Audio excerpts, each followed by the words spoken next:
திருமணம் முடிந்த பிறகு நமக்கு நிறைய கமிட்மெண்ட்டுகள், நிறைய பிரச்சனைகள் ஒன்றா வர ஆரம்பிச்சிடும்.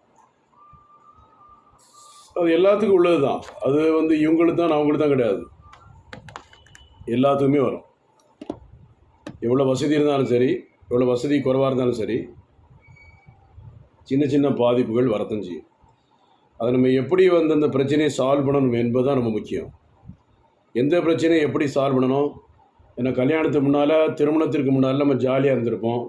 ஜாலியாக ஃப்ரெண்ட்ஸுகள், அடுத்தால எல்லோரும் சொல்லலை, ஃப்ரெண்ட்ஸுகள் இல்லாதவங்களும் இருக்காங்க.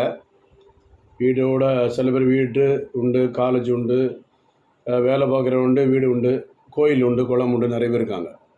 அப்படி இருக்க போய் ஜாலியாக இருக்கக்கூடியவரும் நிறைய பேர் இருக்கிறாங்க. ஒரு 70% ஜாலியாக இருந்தாலும் 30% இப்படி தனிமையில் இருப்பதும், கோயிலுக்கு போகவும், வேலை பார்க்குற இடத்துக்கு போகும். அப்போ ஒரு மனசில் ஒரு குழப்பமான ஒரு சூழ்நிலை ஏற்படுது. இந்த மனசினுடைய குழப்பங்கள் திருமணம் முடிந்த பிறகு தன்னுடைய மனைவிக்கு நம்ம என்ன செய்யணும், எப்படி செய்யணும், மனைவியுடைய ஆசைகளை எப்படி நிறைவேற்றணும் என்பது தெரியாமல் நிறைய கேஸு டைவர்ஸ் ஆகிடுது. முதல் பாயிண்ட்டு, தாம்பத்திய உறவில் பாதிப்படைந்தால் டைவர்ஸ் ஆகும்.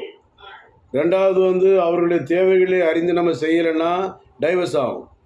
மூணாவது, நம்ம தவறான பழக்க வழக்கத்தில் திருமணம் முடிந்த பிறகு ஈடுபட்டோம்னா டைவர்ஸ் ஆகும். நாலாவது பண பிரச்சனையாலும் டைவர்ஸ் ஆகும். எனக்கு உங்கள் வீட்டிலேருந்து என்ன கொண்டு வந்திருக்க, ஒன்றும் தரலையே அப்படின்னு சொல்லிட்டு அம்மா அப்பா சொல்லி நம்ம அதை பொண்ணு வீட்டில் சொல்லி, அதனால் என்ன ஆகுது, கடைசியில் கருத்து வேறுபாடு ஏற்பட்டு அதனாலே விவாதத்தை ஏற்படுது. அப்போ எண்ணம் போல தான் வாழ்வு. மனசை சுத்தமாக வச்சுக்கிட்டணும். திருமணம் முடிந்த பிறகு ஒருவர் புரிந்து கொண்டு, நீ இருவர் அல்லர், ஒரே உடல், ஒரே உயர், நகமும் சதையும் போல் வாழ்ந்து நம்ம இந்த காலத்தில் வாழ்ந்து ஒரு குழந்தை பாக்கியத்தை உருவாக்க, எந்த பாதிப்பு இருந்தாலும் சரி, என்ன நோய் இருந்தாலும் ஆன்மீக சித்தால தீர்வு இருக்குது. எய்ட்ஸ் நோயை தவிர, எய்ட்ஸ் நோய்க்கு நம்ம மருந்து கொடுக்குறது கிடையாது. மற்ற நோய்களுக்கு சித்த மருத்துவத்தில் ஆன்டி சித்தால தீர்வு உண்டு. கவலைப்படாதீங்க, சங்கடப்படாதீங்க. மீண்டும் இன்னொரு நேரில் சந்திப்போம். நன்றி, வணக்கம்.